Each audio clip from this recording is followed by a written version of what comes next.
نبی پاک صلی اللہ علیہ وسلم کے مدینے آنے سے پہلے ایک شخص تھا، عبداللہ بن ابی سلول اس کا نام تھا. تو مدینے والے لوگ اس کو اپنا پیشوا مانتے تھے، اوس بھی خزرج بھی. اس کی تاج پوشی بھی کی، بڑی اس کی منتا تھی. جب حضور آ گئے تو اس کا کاروبار بند ہو گیا. اب لوگ یہ نہیں سمجھتے کہ میں غلط ہوں، لوگ کسی کے مفادات کو ٹھیس پہنچتی ہے تو مخالفت کرنے لگ جاتا ہے. اب اس کے حالات جب خراب ہوئے تو اس نے پتہ کیا کیا، جھوٹ موٹ کا کلمہ پڑھ لیا. سمجھ آ رہی ہے باتوں؟ جھوٹ موٹ کا. اور منافقوں کا ایک ٹولہ اس نے تیار کر لیا جس کا قرآن مجید نے سورہ منافقون میں ذکر کیا. ایک جنگ کا موقع تھا، نبی پاک صلی اللہ علیہ وسلم تشریف لے گئے تو عبداللہ بن ابی سلول بھی چلا گیا. حضرت عمر فاروق رضی اللہ تعالیٰ عنہ کے ایک غلام تھے، وہ پانی لینے کنویں پہ گئے. ادھر سے انصار میں سے، چونکہ حضرت عمر کے غلام مہاجر تھے، انصار میں سے ایک شخص پانی لینے پہلے سے آیا ہوا تھا. پانی بھرنے میں کوئی اختلاف ہو گیا، جھگڑا ہو گیا، مار کٹائی تک نوبت آ گئی. حضرت عمر کے غلام نے کچھ چیز مار دی، اس شخص کو زخمی ہو گیا. اس نے پکارا، عبداللہ بن ابی سلول نے سمجھا کہ موقع اچھا ہے، دوڑا ہوا آیا اور آ کر اس نے کہا، انصار مدینہ بھاگ کے آؤ، جلدی آؤ. اور بڑے غلط جملے استعمال کیے. کہنے لگا اگر ان لوگوں کو تم اپنا بچا کچا کھانے کو نہ دیتے مہاجروں کو تو آج یہ تمہارے سر پہ نہ بیٹھتے. معاذ اللہ، ایسی باتوں پہ کہا کریں. بولے یہ روزمرہ کی گفتگو میں عادت بنائیں، کوئی ایسی بات کرنی ہو تو معاذ اللہ استغفر اللہ کہہ کے کرنی چاہیے. اس نے کہا کہ معاذ اللہ اب ان کو بچا کچا نہ دیں تو یہ ہمارے سر پہ نہ بیٹھتے. شور کیا اس نے. ہمارے ہاں بھی سیانے بندے پنچایت کے لوگ وہ کہتے ہیں تو اس برادری کے بچے سے ہی مار کھا ہے، پتہ ہی نہیں چلا، جا اسے مار کے آ، سر پھاڑا، یہ کار پھوڑ دے اس کا سر اور دیکھ میں دیکھ لوں گا بعد میں جو ہوگا. یہ عقل مند لوگوں کے مشورے نہیں، یہ جاہل لوگوں کے مشورے. ناراض نہ ہونا، پر یہ نبی پاک صلی اللہ علیہ وسلم نے فرمایا ہے، حضور کا فرمان ہے. یہ کن لوگوں کا کام ہے؟ بول کے بتائیں، بول کے. پڑھے لکھے سیانے بندے اس طرح کے مشورے یہ بالکل نہیں دیتے، جاہلوں کا کام. پکارا، مہاجر سارے اکٹھے ہو گئے، انصار سارے آ گئے. اور جب انصار آئے تو مہاجرین کو بھی پکارا، مہاجر بھی آ گئے. اب وہ گتھم گتھا ہونے لگے تو کسی نے جا کے محبوب پاک کے کان میں کہا، یا رسول اللہ وہاں تو مہاجر انصار لڑنے لگے. وہ پرانی لڑائیاں پھر سے جاگ گئی ہیں. نبی پاک تشریف لائے، حضور نے وہاں لفظ بیان کیے، فرمایا یہ تم نے کیا جاہلوں جیسا کام شروع کیا ہوا ہے؟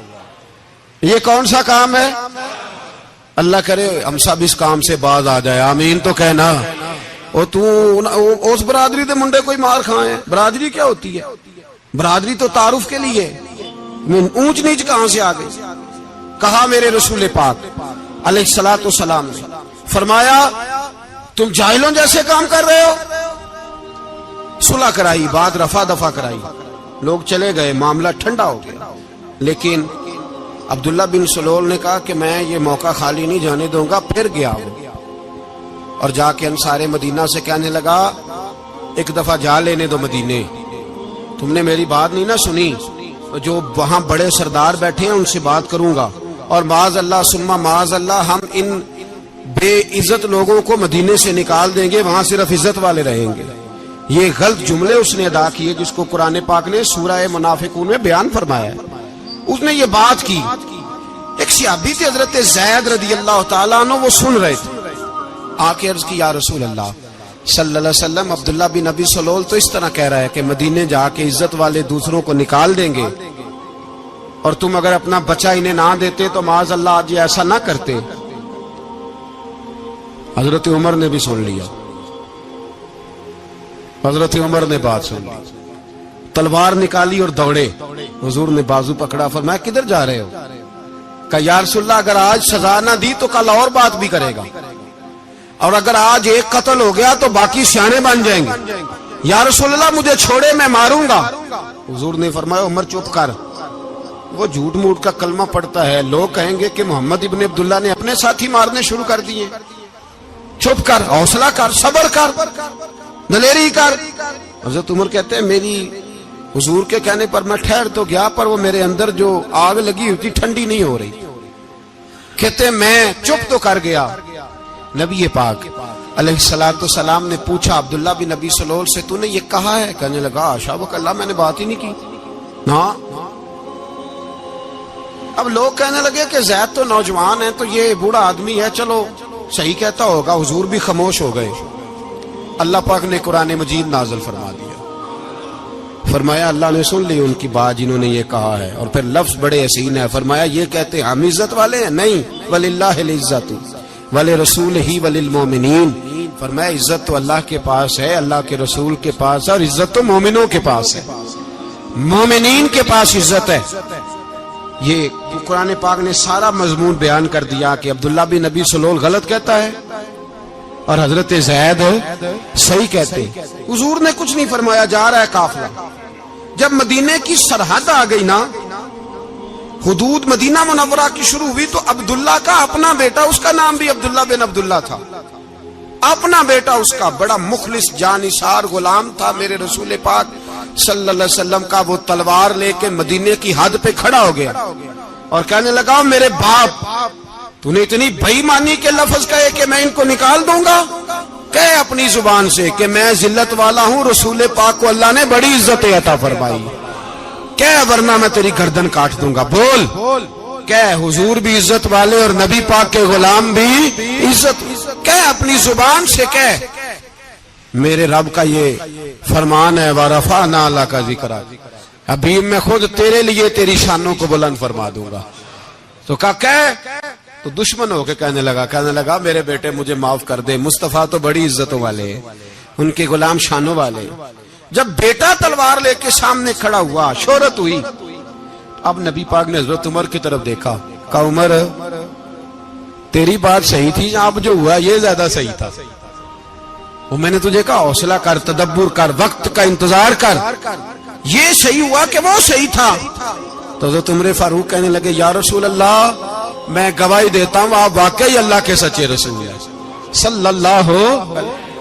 اتنی اچھی رائے، وقت فیصلہ کرتا ہے، تدبر سے چلے، دانائی سے چلے، علم پیدا کریں، بردباری۔ ہمیں کئی دفعہ سجدہ صاف کرنا پڑتا ہے، ہم جو کہتے ہیں بات اس کے الٹ نکل آتی ہے۔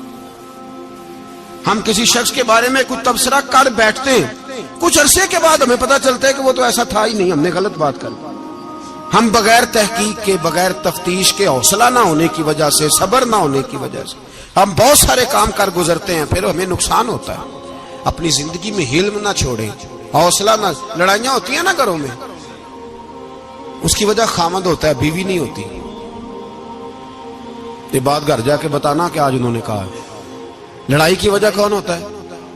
نہ بولو تسی، پر میں تے آنکھ ہی چھڑیا ہے، وہ تو ریکارڈ ہو گیا ہے۔ لڑائی کی وجہ کون ہے؟ جڑے باتیں لڑتے نے وہ کندے ہی نہیں پے۔ وجہ کون بنتا ہے جی؟ کیوں بلا؟ اس لیے کہ نبی پاک صلی اللہ علیہ وسلم نے فرمایا عورت کی عقل آدھی ہے تو تیری تو پوری ہے نا، جس کا مطلب ہے لڑائی اگر بچ سکتی تھی تو مرد کی وجہ سے بچ سکتی تھی، گھر میں امن ہو سکتا تھا۔ کہتے ہیں جی بڑی بیوقوف ہے میری سنتی نہیں، تو میں نے کہا جو اس سے بحث کر رہا ہے وہ سیانا ہے؟ بولیں، جو بحث کر رہا ہے وہ عقل مند ہے؟ بندہ تو چلو تھا وہ دانشور شیکسپیئر، باتیں بعض اوقات اس کی کچھ ایسی ہیں۔ اس سے کسی نے پوچھا تھا عورتوں سے کون جیت سکتا ہے بحث میں، تو اس نے کہا تھا وہ جو ان سے بحث نہ کرے، جو ان سے بحث۔ تو بھائی تو وجہ اس لیے کہ حوصلہ تو نہیں کرنا تھا۔ نبی پاک علیہ السلام نے فرمایا بی بی ٹیڑھی لکڑی ہے، سیدھی کرنے کی کوشش کرو گے تو ٹوٹ جائے گی سیدھی۔ تو پھر کتنا بیوقوف ہے جو پتھر سے سر رگڑ رہا ہے، کتنا نادان ہے جو یہ حرکت کر رہا ہے، دریا میں چھلانگ لگا کے کہتا ہے ڈوبوں گا نہیں۔ تو بھائی حوصلہ پیدا کرے، علم پیدا کرے۔ بہت ساری ایسی باتیں کرے گی جس میں اشتعال آئے گا، فٹافٹ 3 لفظ طلاق کے دے دیے، اب بھاگا گیا مفتی صاحب کے پاس، او ہو 4 بچوں کا کیا بنے گا؟ اور یہ بات پکی ہے کہ بچوں کو صرف ان کی ماں ہی پال سکتی ہے، ان کی ماں۔ اور بات مجھے نہیں بھولتی، ایک شخص نے بیوی کو طلاق دے کے دوسری شادی کی. اس کا بیٹا تھا 10 سال کا. تو اس نے اپنے بیٹے سے کہا کہ بیٹے بتا پرانی اماں صحیح تھی یا یہ صحیح ہے؟ اس نے کہا نہیں ابا وہ تو جھوٹ بڑے بولتی تھی، یہ صحیح ہے. وہ جھوٹی تھی، وہ جھوٹ بڑے بولتی تھی میری سگی اماں، یہ سچ بولتی ہے. اس نے کہا وہ کیسے؟ کہنے لگا اس لیے کہ میں کوئی شرارت کرتا تھا تو میری سگی اماں مجھے تھپڑ مارتی تھی اور کہتی تھی تجھے روٹی نہیں دے رہی، جا دوڑ جا گھر سے. تو میں دوڑ جاتا تھا تو جھوٹ بولتی تھی نہیں دینی، پھر آدھے گھنٹے کے بعد مجھے ڈھونڈنے لگ جاتی تھی، ڈھونڈ کے لاتی تھی، پھر میری منت کرتی تھی، پھر مجھے کہتی تھی نہ مجھے ستایا کر، پھر میرا ماتھا چومتی تھی، پھر میری مرضی کا کھانا بنا کے دیتی تھی، پھر میرے منہ میں لقمے ڈالتی تھی. جھوٹی تھی، پہلے کہتی ہے نہیں دینی، پھر پیچھے بھاگتی ہے. یہ سچی ہے، میں شرارت کرتا ہوں تو تھپڑ مار کے نکالتی ہے، پھر میں منتیں کرتا ہوں پر روٹی نہیں دیتی، پیر پکڑتا ہوں نہیں دیتی، سچ بولتی ہے، اپنی بات پہ ڈٹ جاتی. او بھائی بچے اس کی ماں ہی پال سکتی ہے، تو نے 3 جملے کہتے سوچا ہی نہیں، تیرا کا گیا تو یہ تو نئی بیوی ملے گی، اور اس کا بھی کیا گیا، اس کو بھی شاید شوہر مل جائے. ان پھولوں کی پرورش صرف ان کا مالی کر سکتا ہے، دوسرا کر سکتا تو نے حوصلہ ہی نہیں کیا. ٹھیک ہے غلطی بیوی کی تھی پر تو مرد تھا نا، تیرے پاس تو دلیری تھی. فٹافٹی 3 طلاق کے جملے کہہ دیے. اور میرے رسول پاک علیہ السلام نے فرمایا جائز کام بڑے ہیں پر طلاق جائز تو ہے پر میرے رب کو پسند نہیں، اللہ کو پسند. تو نے مالی بگا دیا جس نے تیرے گھر کا باغ سینچنا تھا. تو بھائی یہ حوصلہ نہیں، درجنوں طلاقیں، 20 کیس، اور ابھی وہ شادی کے پورے کپڑے نہیں پہنے تو طلاق پہلے. اس کی وجہ یہ کہ حوصلہ نہیں، صبر نہیں، رضا نہیں، ہم احساس نہیں کرتے. اگر تو یہ سمجھ جائے کہ بس اللہ نے جو میرے لیے بہتر سمجھا مجھے دے دیا، صحیح ہے میری آزمائش ہے، کیا ہے کچھ ہے جو اس نے بہتر سمجھا مجھے اس نے، پھر تو سکھی ہو جائے، تیرے لیے جینا آسان ہو جائے، پھر تو بہت ساری پریشانیوں سے آزمائشوں سے دور ہو جائے. میرے نبی پاک علیہ السلام نے ہمیں حوصلہ کرنے کا حکم دیا، دلیری. 2-3 سال شاید پچھلے سال یا اس سے پچھلے سال حج کے موقع پہ نا ہمارے پاکستان میں تو بڑے بڑے انوکھے واقعات ہوتے ہیں. سننے سے کیا میں کہتا ہوں وہ عبرت کے لیے ہوتے ہیں. جعلی ویزے لگوا دیے حج کے کسی ایجنٹ نے، اللہ کے مہمانوں کو بھی لوگ لوٹ لیتے ہیں. جعلی ویزے لگوا دیے. اور مزے کی بات یہ ہے کہ پاکستانی ایئرپورٹ سے گزر بھی گئے وہ ویزے والے، اور احرام باندھے لوگ جدے پہنچ گئے. 4 آدمی تھے، انہوں نے ویزا دیکھا تو کہا نکلی، آپ کو واپس جانا پڑے گا. اگلی فلائٹ سے وہ لوگ واپس آئے. آپ مجھے بتائیے ان کی جب وہ چھوٹے چھوٹے کلپ آئے، میڈیا نے ان کی باتیں سنی تو ان کے آنسو نہیں تھمتے تھے. ایک آدمی احرام باندھ کے گیا ہے، معمولی سمجھتے ہیں آپ؟ میرے جیسا غریب آدمی کبھی اس نے ارادہ کیا اور مدینے جانے کا لیٹ ہو جائے تو کلیجہ پھٹنے کو آتا ہے. کچھ مجبوریاں پیروں میں آ جائے، نہ جا سکے تو پتہ نہیں کتنی توبہ کرنے کو دل کرتا ہے کہ کہیں غلطی تو نہیں ہو گئی، کوئی ایسی بات تو نہیں نکل گئی. یقین کرے طبیعت پریشان ہو جاتی، یار کوئی ایسا کام تو نہیں ہوگا جس کی وجہ سے یہ بات ہوئی. 4 آدمی لوٹ آئے، حالات خراب ہو گئے، لوگ رو رو کے قصے سناتے تھے. لیکن میرے رسول پاک علیہ السلام کا حوصلہ دیکھو. حضور کعبے کا بھی کعبہ، حضور مالک، حرم کے مالک مطلق، جن کے صدقے اللہ نے کعبہ کو بیت اللہ بنایا. حاجیو آؤ شہنشاہ کا روضہ دیکھو، کعبہ تو دیکھ چکے اب کعبے کا بھی کعبہ دیکھو. حضور 1400 صحابہ کو لے کے گئے عمرہ کرنے. مقام حدیبیہ پر پہنچے تو کافروں نے روک لیا، ہم عمرہ نہیں کرتے. تو اور میں خادم اور جو وارث و مالک ہیں 1400 صحابہ، ہم نہیں عمرہ کرنے دیتے، واپس جائیے. صلح لکھی جا رہی ہے. صلح کی شرطیں کیا ہیں؟ مکے سے کوئی آدمی غلطی سے بھی مدینے چلا گیا، مکے کا آدمی، تو مسلمان اگر ان کے ظلم سے تنگ آ کے، مکی مسلمان کافروں کے ظلم سے تنگ آ کے مدینے چلا گیا تو مدینے والے واپس کریں گے. اور اگر مدینے سے کوئی شخص غلطی سے بھی مکے چلا گیا تو مکے والے واپس نہیں کریں گے. اتنی سخت شرائط. حضرت عمر غصے سے کانپنے لگے, صحابہ پریشان ہیں, پر میرے رسول پاک نے صبر دکھایا, حوصلہ, تدبر. یہ تدبیر ہے, صبر ایک بہترین تدبیر ہے, اگر کوئی اپنائے تو بہترین طریقہ ہے. حضور نے فرمایا ہمیں منظور ہے, صلح کرو. اور اتنا سخت حکم ہے, کہنے لگے 1400 احرام والے واپس جائیں, بعد میں آنا, اس وقت نہیں عمرہ کرنے دیں گے. میرے نبی پاک علیہ السلام, مجھے بتاؤ, مجھے اور آپ کو دکھ ہوتا ہے تیاری ہو تو پروگرام رہ جائے, تو اگر احرام باندھا ہو اور اللہ کے رسول نے بندھوایا ہو تو حضور واپس لوٹنے لگے تو کتنی تکلیف کی بات ہے. حضور نے فرمایا چلو آئندہ آئیں گے. معاہدہ لکھا جا رہا ہے, حضرت علی معاہدہ لکھ رہے ہیں, لکھو محمد الرسول اللہ صلی اللہ علیہ محمد الرسول اللہ صلی اللہ علیہ وسلم اور قریش مکہ کے بیچ معاہدہ. یہ تحریر لکھی جا رہی تھی تو ابو سفیان بول پڑا, کہنے لگا جی ہم محمد الرسول اللہ نہیں نکلنے دیں گے معاذ اللہ, یہی تو ہمارا جھگڑا ہے. اگر آپ کو رسول اللہ مان لیا تو پیچھے رہ کیا گیا, محمد ابن عبداللہ لکھے. حضور نے حضرت علی سے فرمایا رسول اللہ کاٹ کے محمد ابن عبداللہ لکھو. حضرت علی لکھ رہے تھے, محمد رسول اللہ لکھا تھا, فرمایا رسول اللہ کاٹ کے محمد ابن عبداللہ لکھو. تو حضرت علی کہنے لگے حضور مجھے یہ لفظ کاٹنا نہیں آتا, حضور مجھے یہ لفظ کاٹنا. کسی صحابی نے اعتراض نہیں کیا کہ لکھنا آتا تھا, کہا مجھے کاٹنا. حضور نے دوبارہ کہا علی کاٹ دو. کہا یا رسول اللہ مجھے یہ لفظ کاٹنا نہیں آتا. میرے حبیب نے تیسری دفعہ کہا علی کاٹو. تو شیر خدا نے قلم چھوڑا, ہاتھ باندھے اور کھڑے ہو کہنے لگے محبوبہ مجھے تیرے قصیدے لکھنے آتے ہیں, کاٹنے کوئی نہیں آتے. میں مجبور ہوں, مجھ سے نہیں ہوتا, کوشش کرتا ہوں, نہ قلم اٹھتا ہے نہ ہاتھ چلتا ہے. میرے حبیب پاک نے قلم پکڑا اور لفظ رسول اللہ خود کاٹ کے محمد ابن عبداللہ کرایا. بھائی وقت گزر گیا, صلح ہو گئی. یہ تدبر, یہ حوصلہ, یہ تدبیر میرے نبی نے فرمائی. اب تو 1400 کو مکے نے نہ داخل ہونے دیا, لیکن ایک سال ہی گزرا, تھوڑا ہی وقت گزرا, میرے رسول پاک 10,000 کو لے کے مکے میں داخل ہو گئے. 10,000. اس نے فائدہ دیا.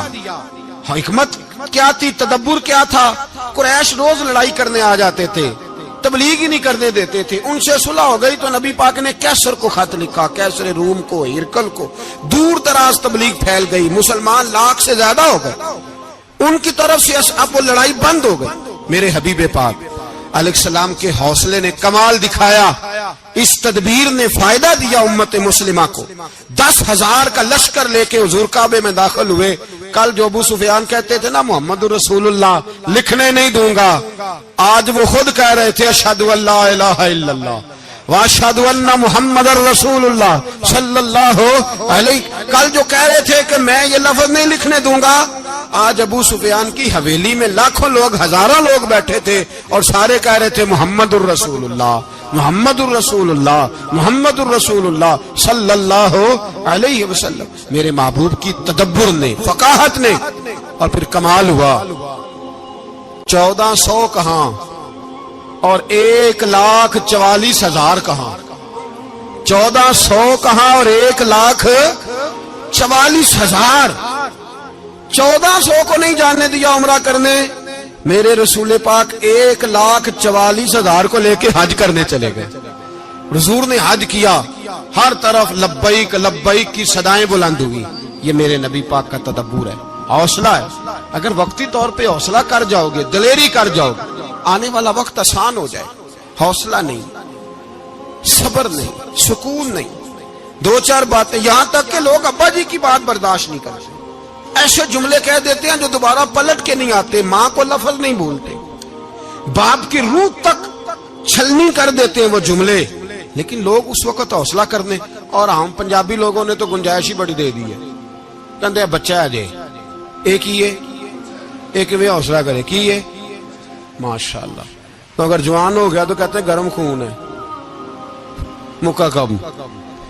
اگر بوڑھا ہو گیا تو کہتے ہیں بوڑھوں میں حوصلہ نہیں ہوتا, نہ بچے میں نہ تو کس میں حوصلہ ہوگا؟ بولے کسی میں بھی نہیں. چھٹی سب کو فتوا مل گیا نا, یہ بچہ ہے جی, ابھی یہ تو بچہ ہے, آپ تو سیانے بیانے ہیں, یہ بچہ ہے. کمال ہو گئی ہے بھائی, کیا مطلب ہے بچہ ہے؟ بچے کو سارا پتا ہے, ہر چیز اسے آتی ہے, حوصلہ کرنا ہی نہیں آتا. اور پھر کہہ دیا وہ تو گرم خون ہے. وہ کیا بات کرتے ہو, گرم خون؟ ابے کے گلے پڑ گیا گرم خون, اس کو کھڑا کرو نا ایس پی کے سامنے اور اس کو مار تھپڑ اس کے منہ پہ, تیرے گرم خون کا پتا چلے. غریب کے یہ گلے پڑ گیا, اس کو کھڑا کرو ایس او کے سامنے, پھر پتا چلے گا خون کتنا گرم ہے. وہاں بالکل چپ ہے, بالکل خاموش ہے. اور گرم خون اس کا صرف اماں کے لیے, جلال صرف رہ گیا اگر غریب گھر کی بیٹی بیاہ کے لایا تو صرف اس کے لیے. کوئی ایسی بات نہیں. ہم بڑے سیانے, ہمارا غصہ بڑا سمجھدار ہے, ہمارا وہ گرم خون بڑا سیانا ہے. وہ جہاں دیکھتا ہے کہ معاملہ ہلکا ہے تو وہاں وہ گرم خون جلال میں, اور جہاں دیکھتا ہے کہ سامنے والا تگڑا ہے تو وہاں وہ گرم خون فوراً ٹھنڈا ہو جاتا ہے. حوصلہ پیدا کرے. زندگی حوصلے مند لوگ جیتے ہیں, جو حوصلے مند نہیں ہوتے وہ تو زندگی کا ایک سال لطف سے نہیں جی پاتے. حوصلہ کریں, مسکرائیں. میرے نبی پاک صلی اللہ تعالی علیہ وسلم نے نا عثمان بن طلحہ, کعبے کی چابی ان کے پاس ہوتی تھی. حضور نے ایک دن فرمایا عثمان, اچھا یہ نہیں تھا کہ عثمان خاص لوگوں کو چابی کعبہ کھول کے دکھاتے تھے, بلکہ ان کو قریش کی جانب سے یہ حکم تھا کہ جو بھی تجھے کہے تو نے کعبے کا دروازہ کھول دینا. نبی پاک علیہ الصلوۃ والسلام نے نا ہجرت سے 2-4 دن پہلے کہا کہ عثمان ذرا چابی دو, میں نے کعبہ اندر سے دیکھنا ہے. بڑے ٹھنڈے دل سے ذرا سننا, ادھر دیکھو میری طرف, ادھر دیکھیے گا ذرا میرے بھائی. میں نے ایک بندے سے کہا یار پانی کی بوتل دینا دکاندار سے. ایک ہے, اس نے کہہ دیا نہیں میرے پاس. اس بات کا کوئی غصہ بولیے, اور اگر وہ کہے سارے زمانے کو ملے گی آپ کو نہیں دینی, پھر بولے میرا خیال ہے چپ کر کے ہنس کے آ جائیں گے, سوال ہی نہیں پیدا ہوتا. ہم کہیں گے مجھے نہیں نہ دینی, تو نے تو دکان اٹھا یہاں سے, بند کاری سے. کیا مطلب ہے سب کو دینی ہے تجھے نہیں دینی, کیا معنی ہے اس کا؟ لے کے جاؤں گا, جھگڑا ہوگا, بحث کریں گے. عثمان بن طلحہ سے حضور نے فرمایا دروازہ کھولو, کعبہ دیکھنا ہے. عثمان کہنے لگا میں ساری دنیا کو دکھاؤں گا, آپ کو نہیں دکھاؤں گا. کتنی سخت بات ہے, پر قربان جائیں رسول اللہ کے حوصلے پہ صلی اللہ علیہ. عثمان کہتے ہیں میں نے یہ بات کی تو نبی پاک مسکرانے لگے, اور میں اچھا نہیں دینی, تو حضور نے نا مسکرا کے اور میری کمر پہ تھپکی دی, فرمایا اچھا یاد رکھنا یہ چابی میں تجھ سے لے لوں گا, اور جس کو میرا دل کرے گا میں اس کو دوں گا. عثمان کہتے ہیں روز رات کو نبی پاک کے یہ جملے میرے کانوں میں گونجتے تھے کہ حضور نے فرمایا. کہتے ہیں جس دن پتا چلا نا نبی پاک 10,000 کا لشکر لے کے آ رہے ہیں, تو ابو سفیان میٹنگیں کر رہے تھے, مکے کے سارے سردار تیاری کر رہے تھے, اور میرے کانوں میں ایک ہی لفظ تھا کہ حضور نے فرمایا میں چابی لے لوں گا, پھر جس کو میں چاہوں گا اسے دوں گا. عثمان کہتے حد ہو گئی, وقت گزر گیا, حضور آ گئے, طواف فرمایا, اور طواف کے بعد میرے نبی پاک علیہ السلام نے فرمایا بلاؤ نا ذرا عثمان کو. عثمان کہتے ہیں میں چابی لے کے آیا تو دوسرا جملہ کوئی نہیں. ساڈے نا کوئی بندہ مشورہ دے دی نہ منیے, تے جے کام مونج ہو جائے نا, جن جو نے مشورہ دیتا سی تے وہ نال ہی غوث پاک بن جاندا ہے. تینوں آکھیا سی نا, فوراً ہی داتا علی اجمیری ہو جاندا ہے. وہ کہندے تینوں پتہ نہیں میں کڈا ولی اللہ, تینوں میں آکھیا سی نا انج نہ کر, اور بندہ پریشان ہوتا ہے, کام الٹ ہو گیا, اور لاگوں آکھی جاندا ویکھو جی میں تے تانوں پہلو ہی آکھیا سی. جی عجیب بات ہے, شیخ چلی کی طرح پیچھے پڑ جائے گا, میں نے تو پہلے ہی کہا تھا. او بس کر یار, اب تو خواجہ معین الدین اجمیری ہو گیا, بس کرو. مشورہ ہی ہوتا ہے, کسی کا مل جاتا ہے اور کسی کا نہیں لیا جاتا. فوری طور پہ بندہ اٹھ کے نا تو ولایت کی 4تھی سیڑھی پہ چڑھ جائے گا, کہے گا میں تو اب دالے وقت ہوں, میں کتب دورہ ہوں, میں نے تجھے کہا نہیں تھا. اب بس کر یار, کئی دفعہ مشورے صحیح ہوتے ہیں, کئی دفعہ صحیح. بولیے. نبی پاک صلی اللہ علیہ وسلم کی احد کے دن خواہش یہ تھی کہ اندر رہ کے لڑنا ہے. جوان صحابہ نے کہا باہر جا کے لڑائی کرنی ہے. حضور نے باہر جا کے جنگ کی, بظاہر مسلمانوں کو شکست ہوئی. حضور نے ایک دفعہ نہیں کہا کہ میں نے تمہیں کہا نہیں تھا اندر رہنا ہے, بس ہو گیا جو ہو گیا. اب اس میں فٹافٹ اگلے کو حوصلہ دو، کوئی عرض نہیں یار. نبی پاک سب بولیے صلی اللہ علیہ وسلم، میرے حبیب پاک علیہ الصلوۃ والسلام نے نا کہا عثمان کو بلاؤ. عثمان آئے تو عثمان کہتے میں نے چابی دی تو میں تیار تھا، میں تیار تھا کہ اب میری بات ہوگی اور رسوائی ہوگی. لیکن کہتے ہیں قربان جائیں مصطفیٰ نے تو یہ جملہ بھی نہیں کہا کہ میں نے تجھے کہا نہیں تھا، یہ بھی نہیں کہا. حضور نے چابی لی، کعبے کے بت صاف کیے، نماز پڑھی، واپس آئے. فرمایا عثمان میرا وعدہ تھا تیرے ساتھ کہ جس کو میں چاہوں گا چابی دوں گا، یہ لو چابی میں تجھے ہی دینا چاہتا ہوں، لے لو رکھ لو. عثمان کہتے ہیں وہ چابی نہیں میرے طرف آ رہی تھی، میری طرف ایمان آ رہا تھا. وہ چابی نہیں آ رہی، ایمان آ رہا تھا میری جانب. کہتے ہیں میرے ہاتھوں میں چابی آئی اور میری زبان پہ کلمہ توحید جاری ہو گئی. بھائی تدبر، حوصلہ، صبر، رضا، ہمیں تو ٹائم بھی نہیں گزارنا تھا. گھر کا ماحول، گھر کے اندر رہ کے لوگ دکھی ہیں، اس لیے کہ ہماری طبیعتوں میں حوصلہ نہیں، ایک منٹ کے لیے نہیں، ایک سیکنڈ کے لیے بھی ہم یہ برداشت نہیں کرتے کہ چلو تھوڑا انتظار کریں، وقت کو دیکھیں، موقع کو دیکھیں. میرے نبی پاک علیہ الصلوۃ والسلام پہ اتنی مصیبتیں آئیں کہ پہاڑ پہ آتی تو وہ ریزہ ریزہ ہو جاتے ہیں، لیکن کسی مقام پر بھی حضور علیہ الصلوۃ والسلام شکوہ کرتے نظر نہیں آتے. ہم غریبی کا رونا روتے ہیں، ہر چوتھا آدمی کہتا ہے بڑا غریب ہوں، لیکن میرے نبی پاک علیہ الصلوۃ والسلام نے چوتھے دن کھجور کھائی، سرکہ کھایا ہے اور موٹے بان کی چارپائی پہ آرام کیا. حضرت عمر نے کہا حضور کتنی تکلیف ہے؟ فرمایا عمر کوئی تکلیف نہیں، تھوڑا سا تو وقت ہے، جنت میں جائیں گے، ساری نعمتیں اللہ نے ہمارے لیے تیار کی ہوئی ہے. راضی بالرضا، راضی بالرضا، کوئی کسی قسم کا مسئلہ نہیں. ہمیں آزمائشیں آتی ہیں، تکلیفیں آتی ہیں، بیماریاں آتی ہیں، لوگ چھوٹی چھوٹی بات پر پریشان ہو جاتے ہیں، ذرا ذرا سی بات پر شکوہ کرتے ہیں. میرے رسول پاک علیہ السلام نے فرمایا جب میرا رب کسی کو بیمار کرتا ہے تو 2 فرشتوں کو بھیجتا ہے، جاؤ میرے بندے کی تیمارداری کر کے آؤ. اللہ اکبر، خود رب بھیجتا ہے، جاؤ میرے بندے کی. تو مجھے بتائیے جب اللہ بھیجے تو پھر تندرست خوش نصیب ہوا کہ بیمار؟ آج کل کے مسلمان نہ دیکھ، وہ جنہوں نے ڈائریکٹ نبی پاک کی نگاہ سے فیض پایا تھا انہیں دیکھ. ڈائریکٹ جو رسول پاک کی نگاہ کے فیض یافتہ تھے، عدل و انصاف سے بھر دی دنیا. حضرت فاروق اعظم، حضرت عمر بن عاص رضی اللہ تعالیٰ عنہ بڑے بلند پایا آدمی تھے، مصر کے گورنر تھے. حضرت فاروق اعظم نے انہیں متعین کیا تھا. ان کے بیٹے کا مصر میں جھگڑا ہو گیا کسی عام آدمی کے ساتھ، گورنر کے بیٹے کا، اور گورنر کے بیٹے نے اس مصری کو ایک عام آدمی کو درے مارے. تجھے پتہ نہیں میں گورنر کا بیٹا ہوں؟ مصری نے کیا کیا، گھوڑے پہ بیٹھا سیدھے مدینے آ گیا، سیدھا مدینے. حضرت فاروق اعظم کے در دولت پہ پشت سے کپڑا اٹھایا، پشت سے اس نے اپنے نشان دکھائے تو جناب عمر کی آنکھوں میں آنسو آ گئے. ایک عام آدمی ہے، جانتے کوئی نہیں، تمہیں رو پڑے اتنا ظلم، اور میری سلطنت میں کوڑے برسے تیری پشت پہ. فوراً بھیجا، جاؤ بلا کے لاؤ. حضرت عمر بن عاص اپنے بیٹے سمیت آئے، بڑی عدالت ہے. حضرت فاروق اعظم کے لفظ، فرمایا اس کو اس کی ماں نے آزاد پیدا کیا تھا، تو نے اسے کیوں غلام بنایا ہے؟ اس کی ماں نے آزاد جنا تھا، تو نے کب سے لوگوں کو غلام کا؟ بیٹے یہ کیا کہتا تھا؟ یہ کہتا تھا میں گورنر کا بیٹا ہوں، تو مجھے جانتا نہیں. فرمایا اب یہ بھری عدالت ہے، کوڑا پکڑ اور اس گورنر کے بیٹے کی پشت پہ برسا اور اسے کہہ تو گورنر کا بیٹا ہے، میں محمد کا غلام ہوں صلی اللہ تعالی علیہ وسلم. اسے بتا، اسے اب بتلا کہ تو گورنر کا بیٹا ہے نا، میں نبی پاک کا غلام ہوں.